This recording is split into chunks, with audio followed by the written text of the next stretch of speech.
दोस्तों, सिडनी के मैदान पर 5वें टेस्ट के दूसरे दिन पहले गेंदबाजी करते हुए जसप्रीत बुमराह, मोहम्मद सिराज और प्रसिद्ध कृष्णा ने मचाया आतंक की ऐसी घातक गेंदबाजी की ताश के पत्तों की तरह ढेर होते चला गया। ऑस्ट्रेलियाई बल्लेबाजी क्रम उड़ा दिए, हर बल्लेबाज के परखच्चे और कर डाला। मात्र 181 रनों पर ऑल आउट, परंतु फिर बल्लेबाजी करते हुए 100 रन के भीतर ही गंवा दिए थे भारतीय टीम ने अपने 5 बड़े विकेट। लेकिन फिर इसके बाद मैदान में उतरे ऋषभ पंत ने अपनी धुआंधार बल्लेबाजी से टेस्ट मैच को बना डाला T20 मैच और एक के बाद एक चौके छक्के जड़ते हुए दूसरे ही दिन कर दी टीम इंडिया की जीत पक्की, जिसे देखकर भारतीय प्रशंसक भी हो गए हैरान। जी हां, आपको इस वीडियो में दिखाने जा रहे हैं आज के भारत ऑस्ट्रेलिया 5वें टेस्ट मुकाबले की दूसरे दिन की पूरी हाईलाइट, तो अंत तक वीडियो जरूर देखिएगा। लेकिन इससे पहले अगर आप भी ऋषभ पंत को एक विस्फोटक बल्लेबाज मानते हो तो इस वीडियो को दिल से एक लाइक जरूर करें। दोस्तों, बॉर्डर गावस्कर ट्रॉफी का 5वां और अब तक का सबसे रोमांचक, सांसों को रोक देने वाले महामुकाबले के दूसरे दिन का खेल आज क्रिकेट इतिहास की 2 बड़ी टीमें भारत और ऑस्ट्रेलिया के बीच सिडनी क्रिकेट ग्राउंड सिडनी में खेला गया। दोस्तों, भारतीय टीम को 150 रनों पर ऑन आउट करने के बाद पहले दिन के अंत तक नाबाद रहे ऑस्ट्रेलियाई बल्लेबाज सैम कॉन्स्टास के साथ मार्नस लाबुशेन दूसरे दिन भारतीय गेंदबाजों का सामना करने के लिए मैदान में उतरे थे। दोस्तों, कल पहले दिन के अंत में जसप्रीत बुमराह की घातक गेंदबाजी ने उस्मान ख्वाजा को पवेलियन का रास्ता दिखा दिया था। ऐसे में आज सभी भारतीय प्रशंसक उम्मीद लगाकर बैठे थे कि भारत के अन्य गेंदबाज भी जसप्रीत बुमराह का अच्छा साथ निभाएंगे और जल्द से जल्द ऑस्ट्रेलिया के विकेट झटके। और दोस्तों, ऐसा ही कुछ दूसरे दिन के खेल में देखने को भी मिला। जी हां, दूसरे दिन की शुरुआत टीम इंडिया की काफी बेहतरीन रही और आते ही तूफानी गेंदबाज जसप्रीत बुमराह ने ऑस्ट्रेलियाई बल्लेबाज मार्नस लाबुशेन को विकेटकीपर ऋषभ पंत के हाथों कैच आउट करवाते हुए ऑस्ट्रेलिया को दूसरा झटका दे दिया। आपको बता दें, मार्नस लाबुशेन इस पहली पारी में महज 2 रन बनाकर पवेलियन चलते बने। ऐसे में अब ऑस्ट्रेलिया की ओर से मैदान में उतरे स्टीव स्मिथ। तो दोस्तों, आज इस दूसरे दिन के पहले सेशन में भारतीय गेंदबाजों को पिच से काफी ज्यादा मदद देखने को मिल रही थी, जिस कारण मैदान में मौजूद सैम कॉन्स्टास और स्टीव स्मिथ को रन बटोरने में काफी दिक्कतों का सामना करना पड़ रहा था और इसी के चलते दबाव बढ़ता गया और इसी दबाव का फायदा उठाया।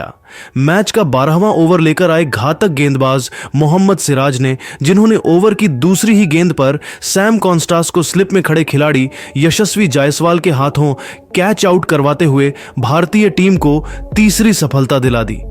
आपको बता दें, सैम कॉन्स्टास 23 रन की पारी खेल आउट हुए। फिर मैदान में आई टीम इंडिया की सबसे बड़ी मुश्किल ट्रेविस हेड। लेकिन दोस्तों, मोहम्मद सिराज की धारदार गेंदबाजी के सामने वह भी आज ज्यादा वक्त तक क्रीज पर नहीं टिक पाए और आते ही एक बेहतरीन चौका जड़ने के बाद अगले ही गेंद पर स्लिप में कैच आउट होते हुए पवेलियन की राह पकड़ लिए। आपको बता दें, ट्रेविस हेड आज मात्र 4 ही रन बना सके। दोस्तों, टीम इंडिया की धारदार गेंदबाजी के सामने आज पहले 1 घंटे में ही ऑस्ट्रेलियाई टीम 3 बड़े बल्लेबाजों को गंवाने के चलते काफी ज्यादा दबाव में आ चुकी थी। ऐसे में अब मैदान में उतरे अपना डेब्यू मुकाबला खेल रहे वेबस्टर। फिर यहां से स्टीव स्मिथ और वेबस्टर ने सूझबूझ के साथ भारतीय गेंदबाजों का सामना किया और धीमी गति से ही सही, लेकिन एक बार फिर टीम का स्कोर आगे बढ़ाना शुरू कर दिया। दोस्तों, सिडनी की पिच आज दूसरे दिन के खेल में भी गेंदबाजों को काफी ज्यादा मददगार साबित हो रही थी, जिस कारण स्कोरबोर्ड को आगे बढ़ाने में ऑस्ट्रेलियाई बल्लेबाजों को काफी ज्यादा मुश्किलों का सामना करना पड़ रहा था। लेकिन दोस्तों, तभी मैच के 15वें ओवर में स्ट्राइक पर खड़े बल्लेबाज स्टीव स्मिथ ने अपना असली रंग दिखाया और गेंदबाजी करने आए। प्रसिद्ध कृष्णा के इस ओवर की 5वीं गेंद पर एक आसमानी तो अगली गेंद पर एक तेज तर्रार चौका जड़ते हुए टीम का स्कोर 50 रन के पार पहुंचा दिया। दोस्तों, एक के बाद एक 3 बड़े बल्लेबाजों को पवेलियन भेजने के बावजूद ऑस्ट्रेलियाई बल्लेबाजी अब भारतीय गेंदबाजों पर हावी होती हुई नजर आ रही थी, क्योंकि स्टीव स्मिथ के साथ अब दूसरी छोर पर खड़े वेबस्टर भी भारतीय गेंदबाजों का बेहतरीन तरीके से सामना करते हुए खराब गेंद पर शानदार शॉट लगा रहे थे, जिस कारण अब हर ओवर से ऑस्ट्रेलिया की यह जोड़ी 8 से 9 रन बटोर रही थी और इसी के चलते देखते ही देखते इस जोड़ी ने छठे विकेट के लिए 50 से अधिक रनों की साझेदारी भी निभा डाली। ऐसे में दोस्तों अब दूसरे दिन के लंच काल का समय करीब था, लेकिन तभी गेंदबाजी पर आए प्रसिद्ध कृष्णा ने कमाल कर डाला और टीम इंडिया के लिए खतरा साबित हो रहे स्टीव स्मिथ को स्लिप में खड़े खिलाड़ी केएल राहुल के हाथों कैच आउट करवाते हुए ऑस्ट्रेलियाई टीम को 5वां झटका दे दिया। आपको बता दें, स्टीव स्मिथ 33 रन बनाकर पवेलियन लौटे, फिर मैदान में आए एलेक्स कैरी और कुछ ही देर बाद दूसरे दिन के लंच का समय भी हो गया। आपको बता दें, दूसरे दिन के लंच तक ऑस्ट्रेलिया टीम ने 5 विकेट के नुकसान पर 101 रन स्कोर बोर्ड पर लगा दिए थे। ऐसे में दोस्तों लंच कॉल खत्म होने के बाद एक बार फिर ऑस्ट्रेलिया के दोनों ही बल्लेबाज भारतीय गेंदबाजों का सामना करने के लिए मैदान में उतरे और आते ही लंच के बाद ऑस्ट्रेलियाई बल्लेबाजों ने भारतीय गेंदबाजों पर दबाव बनाते हुए तेज गति से टीम का स्कोर आगे बढ़ाना शुरू कर दिया। दोस्तों परिस्थितियों को देखते हुए मुकाबला अब काफी नाजुक मोड़ पर पहुंच चुका था, क्योंकि ऑस्ट्रेलिया अब भारतीय टीम ने बनाए हुए स्कोर तक पहुंचने में जुट चुकी थी, जिस कारण जल्द से जल्द विकेट झटकना जरूरी था। और दोस्तों ऐसा ही कुछ मैच के 38वें ओवर में देखने को भी मिला, जहां पर गेंदबाजी करने आए प्रसिद्ध कृष्णा ने एलेक्स कैरी को सीधा क्लीन बोल्ड करते हुए ऑस्ट्रेलियाई टीम को छठा झटका दे दिया। आपको बता दें, एलेक्स कैरी 21 रन की पारी खेल आउट हुए। फिर अब वेबस्टर का साथ निभाने मैदान में उतरे ऑस्ट्रेलियाई कप्तान पैट कमिंस। दोस्तों भले ही एक छोर से ऑस्ट्रेलिया टीम अपने 6 बड़े बल्लेबाजों को गंवा चुकी थी, लेकिन दूसरी छोर पर डेब्यू मुकाबला खेल रहे वेबस्टर ने अपना बेहतरीन खेल जारी रखा और कुछ ही देर बाद इस 5वें टेस्ट मुकाबले में अपना धमाकेदार 50 जड़ दिया और साथ ही ऑस्ट्रेलिया को भी 150 रन के पार पहुंचा दिया। लेकिन दोस्तों दूसरी छोर पर खड़े नए बल्लेबाज कप्तान पैट कमिंस आज ज्यादा वक्त तक भारतीय गेंदबाजों का सामना नहीं कर पाए और कुछ ही देर बाद बाहर जाती हुई गेंद पर कट लगाने के चक्कर में स्लिप पर खड़े खिलाड़ी विराट कोहली के हाथों कैच आउट होते हुए अपना कीमती विकेट गंवा बैठे। आपको बता दें, नीतीश कुमार रेड्डी ने पैट कमिंस को आज महज 10 रनों पर पवेलियन भेजा। वहीं दोस्तों नीतीश कुमार रेड्डी का तूफान यही नहीं रुका, बल्कि इसके बाद मैदान में उतरे मिचेल स्टार्क का भी अगले ओवर में पत्ता साफ कर दिया। लेकिन दोस्तों मैच का असली मजा 48वें ओवर में देखने को मिला, जहां पर गेंदबाजी करने आए प्रसिद्ध कृष्णा ने टीम इंडिया के लिए खतरा साबित हो रहे वेबस्टर को जायसवाल के हाथों कैच आउट करवाते हुए भारतीय टीम को इस मुकाबले का सबसे बड़ा विकेट हासिल कर दिया। आपको बता दें, वेबस्टर 57 रन की एक महत्वपूर्ण पारी खेल आउट हुए। ऐसे में दोस्तों अब ऑस्ट्रेलिया का मात्र 1 विकेट शेष था और यह अंतिम विकेट भी मोहम्मद सिराज ने स्कॉट बोलैंड के रूप में हासिल करते हुए ऑस्ट्रेलिया की पहली पारी को 181 रनों पर समेट डाला। ऐसे में अगर बात की जाए गेंदबाजी की, तो इस पहली पारी में टीम इंडिया की ओर से सबसे अधिक 3 विकेट मोहम्मद सिराज और प्रसिद्ध कृष्णा ने झटके। ऐसे में ऑस्ट्रेलिया को 181 रनों पर ऑन आउट करने के बाद भारतीय टीम की ओर से यशस्वी जायसवाल और केएल राहुल ओपनिंग बल्लेबाजी करने के लिए मैदान में उतरे और आते ही पहले ही ओवर में मिचेल स्टार्क को लगातार 4 चौके जड़ते हुए यशस्वी जायसवाल ने अपने पारी का आगाज कर दिया। दोस्तों इस दूसरी पारी में टीम इंडिया के दोनों ही ओपनिंग बल्लेबाजों के आज कुछ अलग ही तेवर ऑस्ट्रेलियाई गेंदबाजों के खिलाफ देखने को मिल रहे थे। जी हां, क्योंकि वनडे के अंदाज में दोनों ही बल्लेबाज खराब गेंद पर जोरदार शॉट जड़ते हुए हर ओवर से 7 से 8 रन बटोर रहे थे।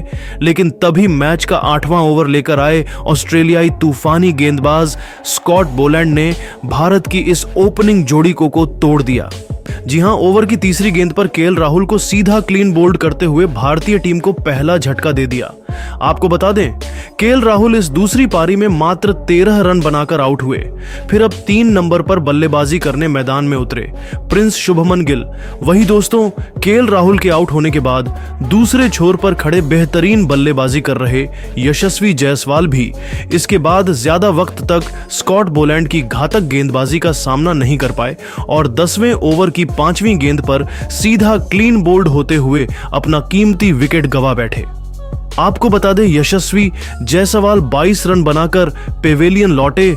ऐसे में दोस्तों दोनों ही ओपनिंग बल्लेबाज पेवेलियन लौट जाने के बाद अब मैदान में उतरे टीम इंडिया के किंग विराट कोहली, जिसे आज पूरा देश उम्मीद लगाए बैठा था। लेकिन दोस्तों आज इन उम्मीदों पर एक बार फिर विराट कोहली खरा उतरने में पूरी तरह असफल रहे और 3 ओवर बाद ही एक बार फिर बाहर जाती हुई गेंद को छेड़ने के चक्कर में 6 रन की पारी खेल अपना विकेट गंवा बैठे। दोस्तों 100 रन के भीतर ही टीम इंडिया अब अपने 3 बड़े बल्लेबाजों को गंवा चुकी थी। ऐसे में अब मैदान में आए विस्फोटक बल्लेबाज ऋषभ पंत और आते ही उन्होंने अपना आक्रामक रूप दिखाते हुए एक आसमानी जड़ दिया। लेकिन दोस्तों दूसरी छोर से विकेट गिरने का सिलसिला रुकने का नाम नहीं ले रहा था। जी हाँ, क्योंकि शुभमन गिल भी अब खराब शॉट खेलते हुए ऑस्ट्रेलिया के गेंदबाजों का शिकार बन चुके थे। जी हां, ओवर की तीसरी गेंद पर केएल राहुल को सीधा क्लीन बोल्ड करते हुए भारतीय टीम को पहला झटका दे दिया। आपको बता दें केएल राहुल इस दूसरी पारी में मात्र 13 रन बनाकर आउट हुए। फिर अब 3 नंबर पर बल्लेबाजी करने मैदान में उतरे प्रिंस शुभमन गिल। वही दोस्तों केएल राहुल के आउट होने के बाद दूसरे छोर पर खड़े बेहतरीन बल्लेबाजी कर रहे यशस्वी जायसवाल भी इसके बाद ज्यादा वक्त तक स्कॉट बोलैंड की घातक गेंदबाजी का सामना नहीं कर पाए और 10वें ओवर की 5वीं गेंद पर सीधा क्लीन बोल्ड होते हुए अपना कीमती विकेट गंवा बैठे। आपको बता दें यशस्वी जायसवाल 22 रन बनाकर पेवेलियन लौटे। ऐसे में दोस्तों दोनों ही ओपनिंग बल्लेबाज पेवेलियन लौट जाने के बाद अब मैदान में उतरे टीम इंडिया के किंग विराट कोहली, जिसे आज पूरा देश उम्मीद लगाए बैठा था। लेकिन दोस्तों आज इन उम्मीदों पर एक बार फिर विराट कोहली खरा उतरने में पूरी तरह असफल रहे और 3 ओवर बाद ही एक बार फिर बाहर जाती हुई गेंद को छेड़ने के चक्कर में 6 रन की पारी खेल अपना विकेट गंवा बैठे। दोस्तों 100 रन के भीतर ही टीम इंडिया अब अपने 3 बड़े बल्लेबाजों को गंवा चुकी थी। ऐसे में अब मैदान में आए विस्फोटक बल्लेबाज ऋषभ पंत और आते ही उन्होंने अपना आक्रामक रूप दिखाते हुए एक आसमानी जड़ दिया। लेकिन दोस्तों दूसरी छोर से विकेट गिरने का सिलसिला रुकने का नाम नहीं ले रहा था। जी हां, क्योंकि शुभमन गिल भी अब खराब शॉट खेलते हुए ऑस्ट्रेलिया के गेंदबाजों का शिकार बन चुके थे। दोस्तों एक छोर से भारतीय टीम के लगातार विकेट गिरते जा रहे थे, लेकिन दूसरी छोर से पंत का बल्ला आज रुकने का नाम नहीं ले रहा था। जी हां, क्योंकि हर ओवर में पंत आगे बढ़कर कभी छक्का तो कभी चौका जड़ रहे थे, जिस कारण जल्दी ही भारतीय टीम ने 100 रन का आंकड़ा पार कर लिया और कुछ ही देर बाद ऋषभ पंत ने अपनी धमाकेदार बल्लेबाजी के दम पर महज 29 गेंद में अपना तूफानी 50 जड़ दिया। परंतु दोस्तों 50 पूरा करने के बाद आखिरकार पंत भी अपना धैर्य खो बैठे और विकेट कीपर के हाथों कैच आउट होते हुए पवेलियन की राह पकड़ ली। आपको बता दें ऋषभ पंत 61 रन की पारी खेल आउट हुए। वहीं दोस्तों इसके बाद मैदान में उतरे नीतीश कुमार रेड्डी जल्दी ही पवेलियन लौट गए तो रविंद्र जडेजा और सुंदर भी पीछे नहीं रहे। उन दोनों की जब बल्लेबाजी आई तब उन्होंने ऑस्ट्रेलिया की गेंदबाजों को दिन में तारे दिखाकर रख दिए। अपनी भयंकर बल्लेबाजी से ऐसा आतंक मचाया कि टीम इंडिया को 200 रनों के पार पहुंचा दिया। भारत की लीड भी 200 रनों से अधिक की हो गई थी। जडेजा ने अपनी धमाकेदार 50 पूरी की और देखते ही देखते सुंदर ने भी कंधे से कंधा मिलाते हुए अर्धशतक जड़ दिया और इन दोनों ने टीम इंडिया को न केवल दूसरे दिन का खेल खत्म होने तक 250 रनों के लीड दिला दी, बल्कि भारतीय क्रिकेट टीम की जीत को ऑलमोस्ट सुनिश्चित भी कर दिया था। तो दोस्तों अब आप जाडेजा और सुंदर की बैटिंग को 10 में कितने नंबर देंगे? आपको क्या लगता है कि टीम इंडिया तीसरे दिन जीत हासिल कर पाएगी या नहीं? अपनी कीमती राय नीचे कमेंट करके जरूर बताइए और ऐसे ही धमाकेदार खबरें सबसे पहले जानने के लिए हमारी इस वीडियो को लाइक और चैनल को सब्सक्राइब करना बिल्कुल भी ना भूले। धन्यवाद।